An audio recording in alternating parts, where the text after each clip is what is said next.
കോഴിക്കോട് പുറമേരിയിൽ വീട്ടിൽ നിന്ന് 18 പവൻ സ്വർണ്ണാഭരണം കവർന്നു. കുന്നുമ്മൽ അബ്ദുള്ളയുടെ വീട്ടിലാണ് മോഷണം നടന്നത്. മേശയിൽ സൂക്ഷിച്ച ആഭരണങ്ങളാണ് കവർച്ച പോയത്. ആ വീട്ടിൽ നിന്നുള്ള CCTV ദൃശ്യങ്ങളാണ്. മറ്റു ചില ദൃശ്യങ്ങളും നമുക്ക് കാണാം. രാഹുൽ KV ചേരുന്നുണ്ട്. രാഹുൽ, മേശയിൽ സൂക്ഷിച്ചിരുന്ന 18 പവൻ സ്വർണം മോഷണം പോയി. ഈ മോഷ്ടാക്കളെ സംബന്ധിച്ച് അല്ലെങ്കിൽ മോഷ്ടാവിനെ കുറിച്ച് എന്തെങ്കിലും വിവരം ലഭിച്ചിട്ടുണ്ടോ?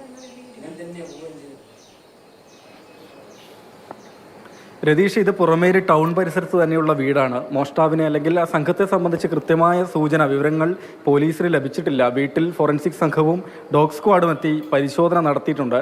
പുലർച്ചെ രാത്രി ഒരു 12 മണിക്കും 1:30ക്കും ഇടയിലാണ് ഈ മോഷണം നടന്നതെന്നാണ് CCTV ദൃശ്യങ്ങളിൽ നിന്ന് മനസ്സിലാക്കുന്നത്. മോഷ്ടാവ് തലയിൽ മുണ്ടിട്ടുകൊണ്ടാണ് അവിടേക്ക് വരുന്നത്. ഈ മുണ്ടുപയോഗിച്ച് തന്നെ CCTV ക്യാമറ അത് കാഴ്ച തടസ്സപ്പെടുത്തുകയും ചെയ്തു.